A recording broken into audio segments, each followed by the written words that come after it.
हाँ जी, तो मैं आप सब लोगों के सामने इस बार का वीकली बाज़ार टॉक का एडिशन लेके आया हूँ। आज हम बात करने वाले एसएमई आईपीओज़ के बारे में, उसके उठते हुए बबल के बारे में, क्या ये चीज़ सही है, नहीं है, क्या होता है, क्या नहीं होता है, इन्वेस्ट करना चाहिए, नहीं करना चाहिए। Without giving any recommendation to you, मैं आप लोगों को बिल्कुल रिसर्च और फैक्ट बेस्ड तरीके से पूरा वॉक थ्रू देने वाला हूँ। आप पूरे अटेंशन के साथ सुनिएगा। This is Parth Verma and welcome to the valuation school channel. बिना किसी देरी के फटाफट शुरू करते हैं। चलो। So now we need to understand that ये जो फाइनेंशियल ईयर अभी गया है, मतलब ये जो भी फाइनेंशियल ईयर चल रहा है from 1 April to 31 October, right, last month तक, तब तक क्लोज टू 217 आईपीओ अभी आए हैं, 217 आईपीओ अभी आए हैं, और इसमें से 169 आईपीओ जो है वो एसएमई आईपीओ हैं। समझना, इस दौरान आपने ये वर्ड बहुत सुना होगा, SME SME SME IPO SME IPO. Sir क्या होता है, क्यों लोग इसको ज्यादा मान रहे हैं, why it is so much in the news. समझना क्या हो रहा है इसके ऊपर, what is the recent development. As a student of finance मुझे क्या क्या चीजें पता होना चाहिए। ठीक है, अगर यार बोलने की जरूरत तो नहीं, मजा तो आती है। तुम लोग लाइक नहीं ठोकते हो, नीचे लाइक कर दो भैया, थोड़ा यूट्यूब को भी हैप्पी कर दो। ठीक है, देखो यार, बड़े जो इन्वेस्टर्स है ना, वो तो खुला इसको स्कैम बोल चुके हैं ब्रो। ये तो मैनिपुलेशन है। विजय केडिया सर ने मैनिपुलेशन बोल दिया, बोले something big manipulation is going on. Madhusudan केला सर ने अभी रिसेंटली बोला था कि एसएमई के अंदर कुछ ना कुछ बड़ी गोची चल रही है, बोले वहां फटेगा सबसे पहले। समझना, हमें पहले समझना जरूरी है इस पॉइंट ऑफ टाइम पर कि एक एसएमई होता क्या है, और क्या एसएमई फ्रॉड ही होता है। कभी ऐसा मत समझना जीवन में, ध्यान से। एसएमई जो है ना, उसका मतलब है small and medium enterprises. And ये जो एसएमई सेक्टर होता है, स्मॉल एंड, ये एक, मतलब this is classification basis your turnover, basis your net worth, right, कि आप किस कैटेगरी ऑफ बिजनेस के अंदर फॉल करते हो। Your large business, a very small business, a medium business, और a small and medium business. Micro भी होता है, micro SME, micro small and. So ये जो है ना, it is one of the main, और I would say the growth driver of Indian economy. जब तक छोटे व्यापारियों को पैसा नहीं मिलेगा, क्योंकि क्या समझ नहीं रहे हो आप, अंबानी जी जो है ना, वो 2 लाख 3 लाख लोगों को ही रोजगार दे पा रहे हैं, 5 लाख लोगों को दे पाएंगे। लेकिन ये छोटी छोटी छोटी छोटी जो स्टील की फैक्ट्रीज लगी हुई हैं पूरे जमशेदपुर में, जितने भी इंडस्ट्रियल एरियाज हैं जहाँ छोटे छोटे प्लांट्स लगे हुए हैं, आप इन सबको कंबाइन करके देखो, आधे हिंदुस्तान को इन लोगों ने नौकरी दे रखी है। तो ये सेक्टर का फ्लरिश होना तो बहुत जरूरी है।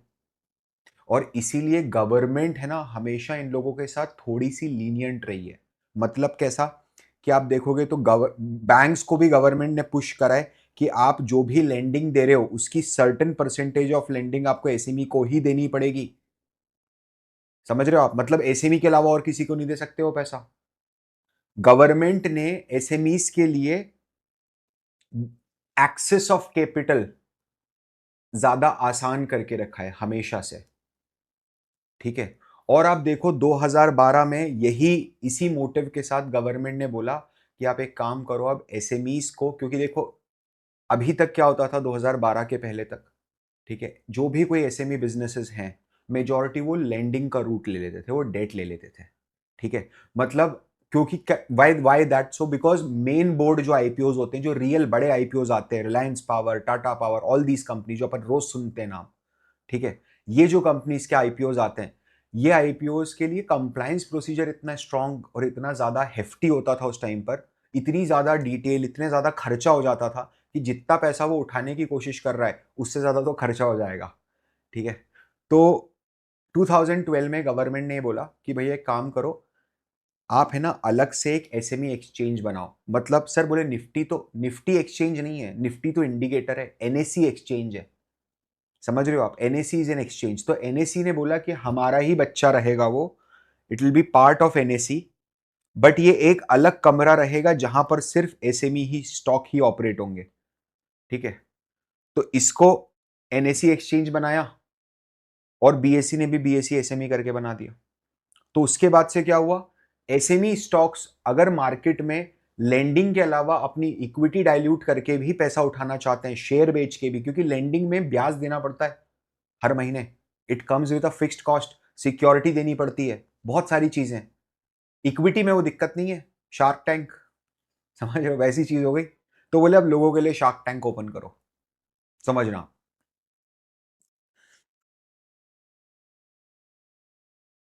एसएमई क्या होता है? जिसकी पेड अप कैपिटल 25 करोड़ से ज्यादा नहीं है, मतलब मालिक की जो पूंजी लगी हुई है धंधे में वो 25 करोड़ से ज्यादा नहीं है।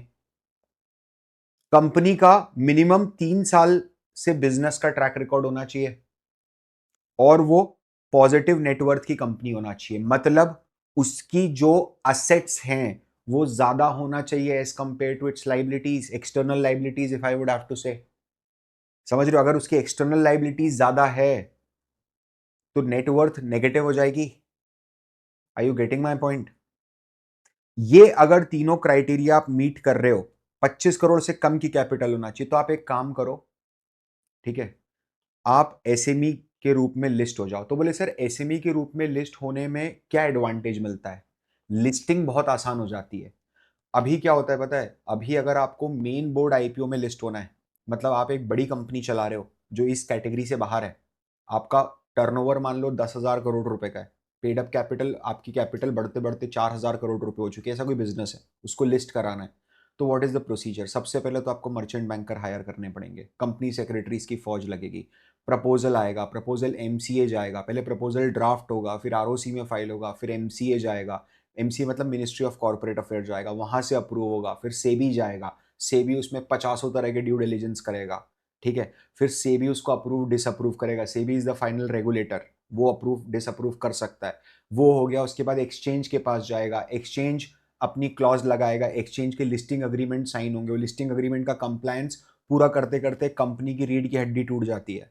समझ रहे हो? ये सब चीजें करने के बाद एक कंपनी लिस्ट होती है। It's a bloody 6-7 months process, it is not a easy thing.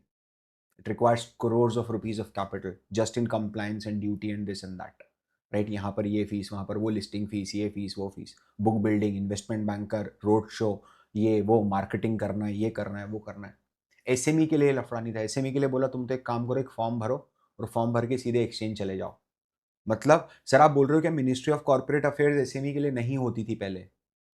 तो सर क्या सेबी को भी कोई लेना देना नहीं होता था? सेबी रेगुलेट नहीं करता था एसएमई आईपीओस को। सेबी बोलता था, सेबी ने बोला कि एक्सचेंज देख, एनएससी बीएससी तुम दोनों मेरे ही बच्चे हो। बोले हाँ सर आपके ही हैं, ठीक है। तो बोले देख, मेरे को पता है कि तू समझदार है, मैं तेरे को हाथ में पावर दे रहा हूं कि तू है ना, तेरे को ठीक लगे तो इस कंपनी को लिस्ट कर लेना, नहीं लगे तो मत कर लेना। जब तू हाँ या ना कर ले, डिसीजन ले ले, तो मेरे को एक बार बस बता देना। तो क्या होता है, जब एप्लीकेशन फाइल होती है तब वो सेबी को फाइल नहीं होती, तब वो एक्सचेंज को फाइल होती है। और जब एक्सचेंज उस एप्लीकेशन को एक्सेप्ट या रिजेक्ट करता था एसएमई आईपीओस को, तो वो उसकी एक सीसी कॉपी सेबी को चली जाती थी। सब फॉर्मेलिटी जस्ट। 2023 सितंबर के बाद सेबी ने बोला कि ये नहीं चलेगा, ठीक है, ऐसा नहीं चलेगा, अपन इस पे बात करते हैं आगे। एसएमई का इतना हाइप क्यों बनाया है आपने? What is the reason? आप देखो एसएमई का हाइप फैक्चुअली बन रहा है। 2015-16 में 50 आईपीओ आए थे, बस सिर्फ 50 आईपीओ, और हर आईपीओ में ऑन एन एवरेज सिर्फ 299 लोगों ने एप्लीकेशन डाली थी और मात्र ऑन एन एवरेज 6 करोड़ का इशू उठाया था, और लिस्टिंग गेन कितना हुआ था? मात्र 5%। वहां से अगर आप आज देखते हो 2024-25 में, जो अभी करंट फाइनेंशियल ईयर चल रहा है, ठीक है, हम लोग भले ही नंबर ऑफ इशू में इस समय टॉप पे नहीं है, 105 है, क्योंकि भी साल भी पूरा नहीं हुआ है, लेकिन अगर आप एवरेज इशू साइज देखोगे तो एवरेज इशू साइज बहुत ज्यादा बढ़ चुका है, एवरेज लिस्टिंग गेन बहुत ज्यादा बढ़ चुकी है, और average retail participation in each IPO ये तो बहुत ही ज्यादा बढ़ चुका है। इसका मतलब ये है जो 105 आईपीओ आए ना अभी एसएमई वाले, इसमें ऑन एन एवरेज एक आईपीओ में 2,18,000 लोगों ने बिडिंग करी थी कि मेरे को ये आईपीओ खरीदना है। समझ रहे हो? 2,18,000 लोगों ने 32 करोड़ रुपए उठाने के लिए बिड करा है। बताओ आप, सोचो आप, समझना, ये फ्रेंजीनेस नहीं है तो और क्या है?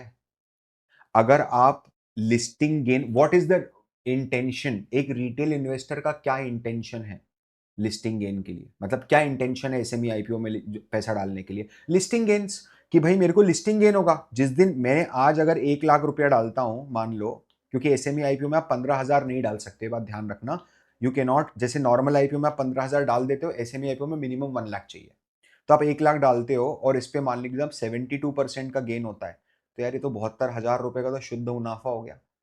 ये आंखों में चमक जाता है ना, समझ रहे हो आप? अरे भाई कोई कंपनी आई, वो 5 करोड़ रुपए की कैपिटल उठाने आई है फॉर एग्जाम्पल, और आप उसका शेयर खरीद रहे हो कि आपको 60-70% का, it's a betting, it's a lottery ticket.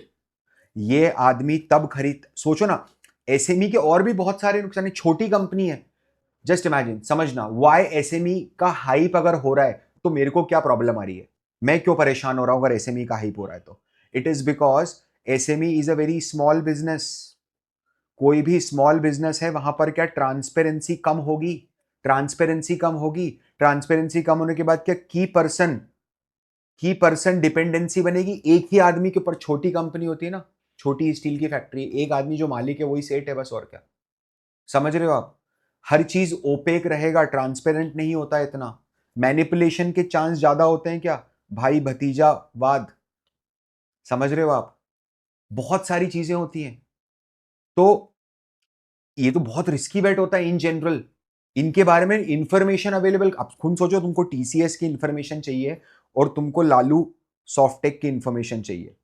Lalu Softech private limited कहां पर है भैया? प्रयागराज में।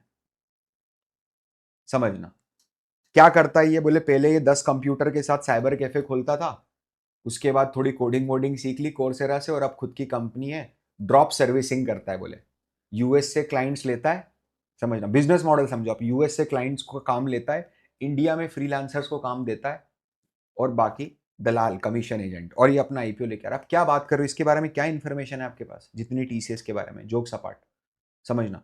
तो सर ये हाइप बन रहा है क्या? बन रहा है ना, दिख रहा है ना बनता हुआ।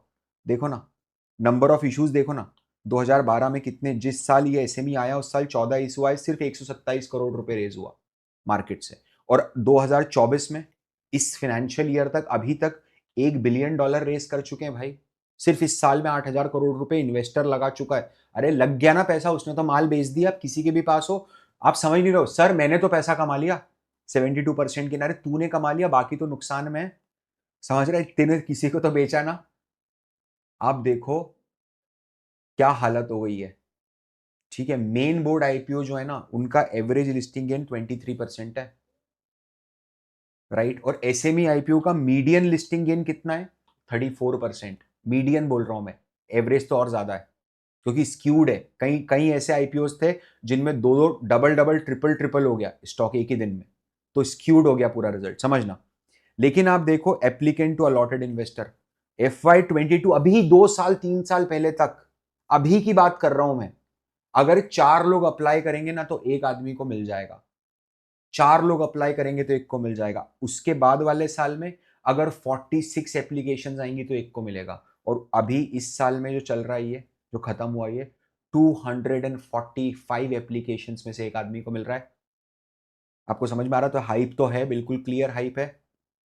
समझिए, लोग क्या सिर्फ लिस्टिंग गेन के पीछे पड़े हुए हैं? जब ये होता है तो प्योर ग्रीड है भाई। आप सोचो ना, यामा शोरूम याद है आपको? वो automotive, what was the name of that company? Reliable automotive, resourceful automotive, sorry. 400 गुना जितना पैसा मांगा उसने, उससे 400। ये क्या क्रेज नहीं दिख रहा है कि ग्रीड हावी हो रहा है बिल्कुल भयंकर तरीके से? वॉरेन बफेट सर का कोट याद करो, अगर किसी पर्टिकुलर स्पेस में, ये स्पेस है एसएमई आईपीओ, इसमें ग्रीड हावी हो गया है, if people are greedy be fearful, if people are fearful, when people are fearful be greedy. और सेबी ने है ना इसके ऊपर बहुत लंबी तरीके से इनको छड़ंग मारी है। सेबी ने कई बार वार्निंग दी है कि भैया तुम लोग है ना, वैल्यूएशंस तुम्हारे बहुत हाई फाई हैं, ठीक है, तुम लोग मैनिपुलेशंस भर भर के करते हो, तुम लोग फंड्स को डाइवर्ट कर रहे हो। जैसे सेबी ने ऑब्जर्व करा कि एसएमई कंपनीज क्या करती हैं, पता है? देखना आप क्या हुआ।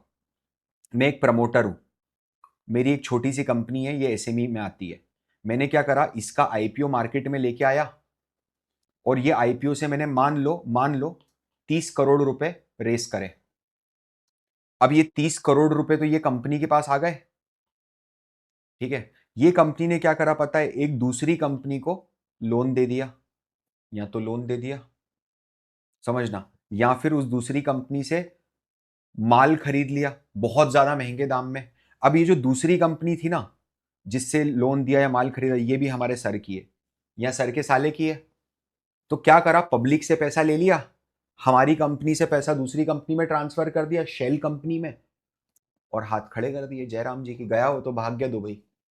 दिया था सर, आर्म्स लेंथ ट्रांजेक्शन करा था मैंने तो, गुड फेथ में करा था, साला था मेरा, समझ रहे हो, अब निकल गया, मैं क्या करूं। इसके अलावा क्या करते हैं पता है, फ्रॉडुलेंट सेल्स बुक कर लेते हैं। ये तो कर लिया, पता नहीं अब कि लोन दे रखा है, लेकिन कंपनी, आप समझ नहीं रहे हो, इन्वेस्टर्स नहीं देखता है जाके भाई इतना। आप देखो आपने कब लास्ट टाइम इतनी किसी डेप्थ में स्टडी करी, राइट। इसके अलावा सर्कुलर ट्रांजेक्शन्स, चार लोग आपस में एक दूसरे के साथ सेल, चार कंपनीज आपस में बाय सेल कर रही है, फिगर इन्फ्लेट होता जा रहा है। रिलेटेड पार्टी ट्रांजेक्शन, मामा को कॉन्ट्रैक्ट दे दिया, मामा से सप्लाई कर रहे हैं, ठीक है। जो वॉचमैन या जो हायरिंग एजेंसी है, एम्प्लॉयमेंट हायरिंग एजेंसी, वो मामा की एजेंसी खुलवा दी एक, कि जो भी कर्मचारी हायर होगा उसकी सैलरी का 6 महीने की सैलरी हम आपको कमीशन में दे देंगे। This is a clear cut siphoning of the capital out of the company, right. I need to understand ये सब क्यों करा जा रहा था, ताकि पॉजिटिव सेंटिमेंट बनाया जा सके। देखो यार, आप कुछ करते नहीं हो, अगर आप कोई गलत काम नहीं कर रहे हो तो आपको ये सब काम करने की जरूरत पड़ेगी। जो अच्छे बिजनेसेस हैं उनको पॉजिटिव सेंटिमेंट बनाने की जरूरत नहीं है। रिलायंस इंडस्ट्रीज जो इंडिया की टॉप कंपनीज है, उनका सेंटिमेंट पॉजिटिव बना बनाया भाई, क्योंकि वो काम ढंग से कर रहे हैं। तो एसएमई में ये सब लोचे आ जाते हैं। ये और ज्यादा खराब होता है अगर अपन सिर्फ रिलेटेड पार्टी ट्रांजेक्शन्स को थोड़ा देखें तो। अगर आप देखोगे तो हर दो में से एक एसएमई में 10 करोड़ या उससे ज्यादा के रिलेटेड पार्टी ट्रांजेक्शन्स हैं। हर 5 में से एक एसएमई में 50 करोड़ या उससे ज्यादा के रिलेटेड पार्टी ट्रांजेक्शन्स हैं। और हर दो में से एक एसएमई में अपनी सेल्स के 10% से ज्यादा के रिलेटेड पार्टी ट्रांजेक्शन हैं। और हर 7 में से एक एसएमई कंपनीज में, ये समझना, कंपनी जितना सेल करती है ना, जैसे कंपनी ने मान लो 100 करोड़ की सेल करी है, तो इस साल में कंपनी ने अपने भाई भतीजों के साथ मिलके लेना देना करके कम से कम 50 करोड़ का लेना देना कर लिया।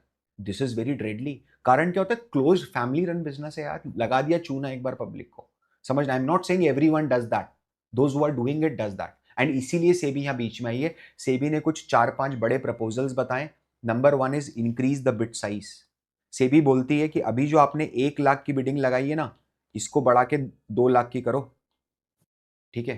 क्यों 2 लाख की करो, क्यों 2 लाख की करो, क्योंकि दो कारण है। सेबी ने बोला, एक, नंबर 1, सेबी बोलता है कि जो रिटेल इंडिविजुअल इन्वेस्टर की डेफिनेशन होती है ना, वो ये होती है कि कोई भी ऐसा बंदा जो इंडिविजुअल है, मतलब जो कॉरपोरेट नहीं है, एंड जो 2 लाख रुपए या उससे कम की वैल्यू किसी इक्विटी में इन्वेस्ट कर रहा है। तो बोले जब रिटेल इन्वेस्टर की डेफिनेशन 2 लाख है, तो ये एसएमई आईपीओ का जो बिड साइज होता है, इसको 2 लाख तक उठा के लेके जाओ ना। नंबर 1, नंबर 2, इसी का अल्टरनेटिव प्रपोजल दिया। बोले इसका एक और रीजन है। बोले आज से 14 साल पहले, 12 साल पहले, जब अपन ने डिसाइड करा था बैठ के कि एसएमई आईपीओ का बिड साइज 1 लाख होगा, बोले तब से लेकर के अभी तक निफ्टी और सेंसेक्स क्लोज टू 4.5 गुना ग्रो कर गए। तो मार्केट का साइज भी तो बढ़ा है, समझ रहे हो आप। तो एप्लीकेशन का साइज 1 लाख से बढ़ा के 4 लाख भी किया जा सकता है। तो या तो 2 लाख होगा या 4 लाख होगा। मैं क्या बोल रहा हूं, ये प्रपोजल है अभी, it is just a proposal, ठीक है। दूसरा प्रपोजल क्या है, दूसरा प्रपोजल ये है कि जो अलोकेशन होते हैं, allocation of share non individual investors को, वो अभी प्रोपोर्शनेट बेसिस पे होते हैं। समझना, जरा ध्यान से समझना। क्या हुआ, जैसे मान लो 100 करोड़ रुपए उठाना है उसको, ठीक है, उसको 100 करोड़ रुपए उठाना है। एक बंदा है, एक बंदा है जिसने, ऐसा मान लीजिए कि इस 100 करोड़ रुपए का आईपीओ आया, एसएमई आईपीओ, और एक ही इंडिविजुअल है जिसने 8,000 करोड़ रुपए की बिडिंग कर दी, सॉरी, जिसने 800 करोड़ की बिडिंग कर दी, ठीक है। फिर कोई है जिसने 5 करोड़ की बिडिंग करी, कोई है जिसने 10 करोड़ की बिडिंग करी, कोई है जिसने जिसने 200 करोड़ की बिडिंग करी, ठीक है। सॉरी, 200 नहीं हो सकता, जिसने से फॉर एग्जाम्पल 100 करोड़ की बिडिंग करी। तो अब क्या होगा पता है, अब ये होगा कि चलो भाई इनको प्रोपोर्शनेट बेसिस पे अलॉट कर देते हैं। टोटल बिडिंग कितनी आई है अपने पास, तो बोले टोटल बिडिंग जो आई है वो से फॉर एग्जाम्पल 1,000 करोड़ आई, बीच में और फिगर्स हैं, 1,000 करोड़ आई है। तो ये 1,000 करोड़ में ये जो सर है, इनका कितना परसेंट बन रहा है, तो बोले इनका 80% है, तो ठीक है, 80 करोड़ रुपीज इनको अलॉट कर दो।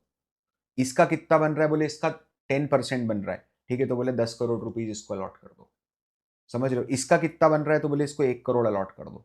प्रपोर्शनेट बेसिस पर अलॉटमेंट हो जाता है, ध्यान से समझना। तो लोग क्या करते हैं पता है, इसका मतलब ये है कि ज्यादा से ज्यादा, जितना ज्यादा आप, क्योंकि लिस्टिंग गेन तो है ही, अब लिस्टिंग गेन बढ़ाना है तो ज्यादा एप्लीकेशन, ज्यादा आईपीओ नंबर डालो, 5 आईपीओ, 10 आईपीओ, 20 आईपीओ डालो, ज्यादा पैसा। इसके लिए लोग उधार उठा रहे हैं भाई, आत्महत्याएं हो रही हैं सूरत में, राजकोट में, समझ रहे हो? नहीं दे पाता है आदमी पैसा जब नुकसान में चला जाता है, इट्स वेरी कॉमन। ठीक है, तो इसके लिए गवर्नमेंट ने क्या करा पता है, गवर्नमेंट ने ये बोला, बोले अब इसकी जगह अपन लॉट सिस्टम लाएंगे। What do mean by lot system? अगर हमें ऐसा लगता है कि हमें 100 करोड़ उठाना है, ठीक है, और हमारे पास इस समय 1000 करोड़ रुपए की बिड आई हुई है, तो हम ये करेंगे कि हम इसमें से रैंडमली एलोकेट कर देंगे, रैंडमली एलोकेशन हो जाएगा। और गवर्नमेंट ने इसको बैक टेस्ट भी करा। किस पे बैक टेस्ट करा? ये जो चीज थी ना, ये पहले आईपीओ में भी होती थी, गवर्नमेंट ने उसको चेंज करा, बैक टेस्ट करके देखा, तो जो बड़े पार्टिसिपेंट्स होते हैं ना, जो स्पेक्युलेटिव पार्टिसिपेशन करते हैं ओनली फॉर लिस्टिंग गेन, उनके पार्टिसिपेशन में बहुत कमी आई। कारण क्या है कि अब मैं लगा भी दूंगा पैसा तो मिलना तो है नहीं शेयर, समझना। इसके अलावा पहले ये होता था कि एसएमई आईपीओ जो है वो अगर आप बाजार में लेके आ रहे हो तो आपको मिनिमम 50 लोग ऐसे होना चाहिए, 50 इंडिविजुअल अलग अलग, जो आपके आईपीओ में आके पैसा लगाएं। गवर्नमेंट बोलती है कि अब उसको बढ़ा के हम 200 कर देंगे। तो आप बोलोगे सर 200 तो बहुत छोटा नंबर है, एसएमई में जनरली कोई लगाता नहीं है। आप समझो, आपको कब पता चलता है कि कोई एसएमई आईपीओ है? रोज आते हैं भाई, हजारों आते हैं, ये लोकल लेवल पे काम खत्म हो जाता है, समझ रहे हो? वो आपस में ही चूना लगा देते हैं, समझना पड़ेगा। ठीक है, लोग तो लगाते हैं, जो बड़े एसएमई आईपीओ होते हैं, 50 करोड़ उठाना है, 30 करोड़ उठाना है, 32 करोड़ उठाना है, उनके लिए तो आते हैं, मैं मना नहीं कर रहा हूं, but the number of participation is very less, liquidity is very less. तो उनका ये बोलना है कि ज्यादा लोग आएंगे तो एटलीस्ट लिक्विडिटी तो बढ़ेगी। ठीक है, और क्या बोलता है? और ये बोलता है कि ऑफर फॉर सेल होता है ना, देखो आईपीओ जब भी आता है तो दो दो तरह का आता है। एक आता है फ्रेश इशू। फ्रेश इशू मतलब कंपनी ने नए शेयर इशू करें और नए शेयर कंपनी पब्लिक को बेच रही और पूरा पैसा कंपनी के पास आएगा। ऑफर फॉर सेल क्या होता है पता है? ऑफर फॉर सेल ये होता है कि कंपनी के जो एग्जिस्टिंग इन्वेस्टर्स हैं, जब कंपनी प्राइवेट थी, वो एग्जिस्टिंग इन्वेस्टर्स अपने शेयर रिटेलर्स को बेच रहे हैं, ये ऑफर फॉर सेल है। जैसे सूला वाइन्स अगर आप देखोगे तो सूला वाइन्स का जो आईपीओ आया था वो ऑलमोस्ट 99% ऑफर फॉर सेल था। उसका जो एग्जिस्टिंग वीसीपी था उसने बोला मेरे को एग्जिट दिलवा, आईपीओ लेके आ, पब्लिक को बेच माल, तो उसने बेचा, कोई प्रॉब्लम नहीं है इसमें। क्या होता है पता है, 2023-24 में दो ऐसे एसएमई आईपीओ आ गए जिसमें पूरा का पूरा ओएफएस हो गया। ठीक है, और 52 में से 30 आईपीओ, मतलब ऑलमोस्ट 60% इशू ऐसे थे जहां पर ओएफएस, ऑफर फॉर सेल था ना, वो 80% से ज्यादा था, 20% से ज्यादा था। ठीक है, जबकि आप सोचो ना, एसएमई आईपीओ लाने का जो मोटिव होता है वो मतलब ये सेबी की थॉट प्रोसेस है कि जो एसएमई आईपीओ का मोटिव है वो कभी भी एग्जिट देना नहीं होना चाहिए, रादर वो तो कैपिटल रेस करना होना चाहिए ताकि बिजनेस आगे बढ़ सके, तो कंपनी के पास पैसा जाना चाहिए, फ्रेश इशू लेके आ। ठीक है, तो सेबी ने क्या प्रपोज करा पता है? सेबी ने बोला या तो हम पूरा का पूरा ओएफएस ही हटा देंगे, या ये बोलेंगे कि ओएफएस अब सिर्फ 20% रहेगा। मतलब अगर आप 10 करोड़ का आईपीओ ला रहे हो तो आप सिर्फ 2 करोड़ ही पुराने शेयर बेचोगे, 8 करोड़ तो आपको नए शेयर इशू करने ही पड़ेंगे। और क्या बात होती है पता है? और सेबी क्या प्रपोजल लेके आ रहा है? सेबी बोल रहा है, पहले क्या होता था, पहले कोई भी कंपनी, समझना, जो 100 करोड़ रुपए से कम रेस करती मार्केट में, उसकी मॉनिटरिंग नहीं हो पाती थी। समझ रहे हो? एक मॉनिटरिंग एजेंसी को रखना पड़ता था only if you have raised more than 100 crore. Sir monitoring मतलब ये लोग क्या करते हैं, ये लोग पैसा उठाते हैं तो पैसा उठाने के लिए पर्पस ऑफ इशू बताया जाता है कि आप क्यों पैसा उठा रहे हो, समझना। तो उस टाइम पर तो पैसा उठा लिया आपने कि भाई मेरे को वर्किंग कैपिटल के लिए चाहिए, मेरे को फैक्ट्री बनानी, ये करना है, वो करना है। ठीक है, और बाद में आपने क्या करा पता है? बाद में आपने करा कि हमने एक ब्रांड नेम खरीद लिया है।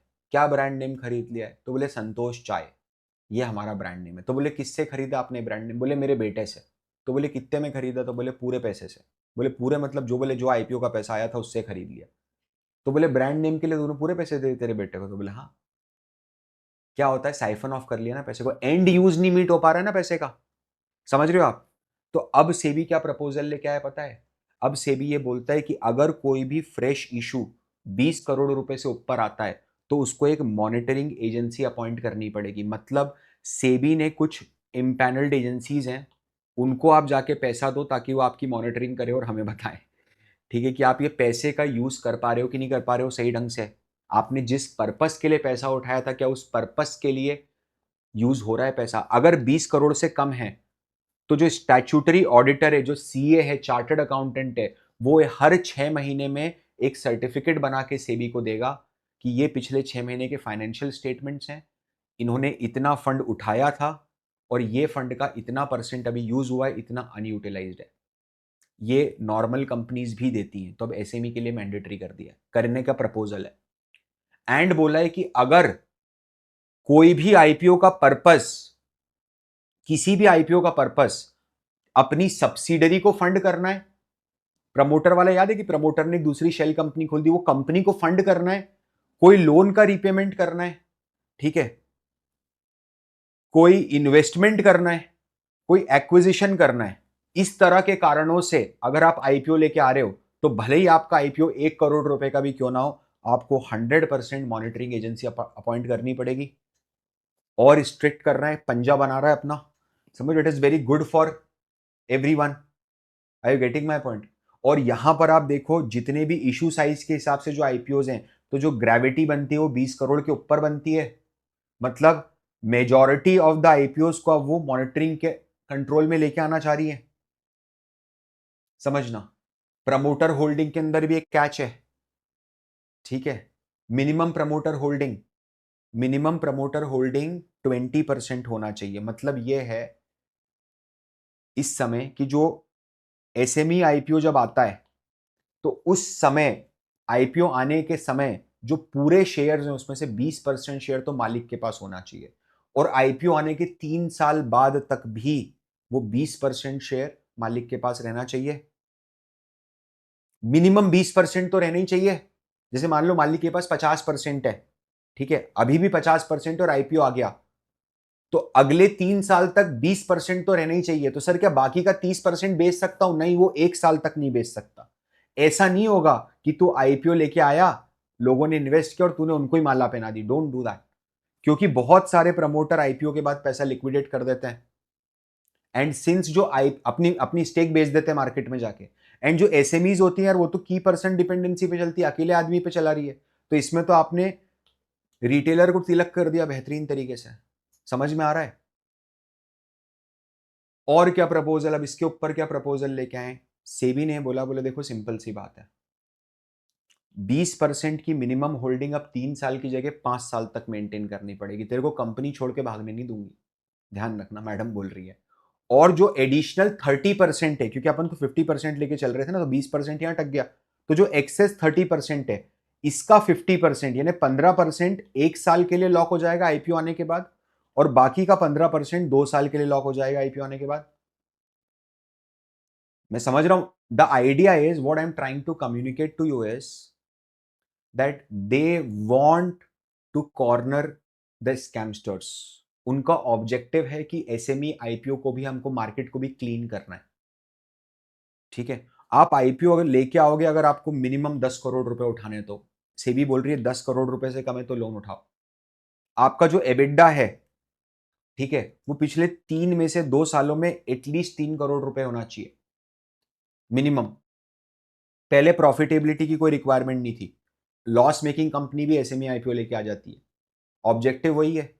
अगर कंपनी के ऑब्जेक्टिव ऑफ फंड में कि पैसा क्यों उठा रहे हो, अगर उसके लिए आपका ऑब्जेक्टिव है कि मेरे को प्रमोटर को लोन देना है, मालिक को लोन देना है इसलिए पैसा उठा रहे हैं, ठीक है, या फिर प्रमोटर ग्रुप को, प्रमोटर की किसी दूसरी कंपनी को लोन देना है, या फिर किसी रिलेटेड पार्टी को लोन देना है, तो लिस्टिंग इज नॉट और शुड नॉट बी अलाउड, क्योंकि ये प्रपोजल है, अभी लॉ नहीं बना है, ठीक है। बहुत सारे ऐसे प्रपोजल्स आए हैं कि शेयर होल्डिंग पैटर्न में चेंज करो, related party transaction, due diligence, ये वो, जनरल कॉर्पोरेट पर्पस में लिमिटेशन लेके आओ। एंड यूज बताते समय कंपनी क्या करती है पता है, कंपनी करती है कि हम इससे फैक्ट्री बनाएंगे, वर्किंग कैपिटल बनाएंगे, सप्लायर्स का पेमेंट करेंगे and other general corporate purposes. तो अब अदर जनरल कॉर्पोरेट पर्सन में तो ब्रह्मांड आ गया पूरा, नारद जी, समझ रहे हो आप? तो बोले उसको लिमिट करो भैया यार, ऐसी वेग टर्म मत छोड़ो लास्ट में, बताओ आपके अदर जनरल कॉर्पोरेट पर्पज में क्या क्या आता है। हर तरफ से कॉर्नर करने की कोशिश करी जा रही है। सेबी हमेशा से बहुत ज़्यादा डेमोक्रेटिक ऑर्गेनाइजेशन रही है, ठीक है, बहुत हाई स्टैंडर्ड्स के साथ मेंटेन होता है इंडिया में सेबी, ठीक है, बहुत पावरफुल बॉडी है। सेबी ये प्रपोजल लेके आई है। इस प्रपोजल को अगर आप पढ़ना चाहते हो तो आप नीचे लिंक से पढ़ सकते हो, ठीक है। इस प्रपोजल पे आप भी सजेशन भेज सकते हो अगर आपके दिमाग में कोई सजेशन है तो, ठीक है, और सेबी सारे सजेशन कंसीडर करती है। आई होप आप लोगों को आज का सेशन अच्छा लगा होगा। लगा है तो प्लीज़ मुझे कमेंट में बताइए, आप और क्या नई चीज़ सुनना चाहते हैं हमें प्लीज़ कमेंट में बताइए। अगर आप लोगों ने अभी तक आखिरी तक देखा है, पहली बार सेशन देख रहे हो और आपने अभी तक देख लिया है तो आप प्लीज़ सब्सक्राइब भी कर दो। Thank you so much. This is Parth Verma signing off. Bye bye.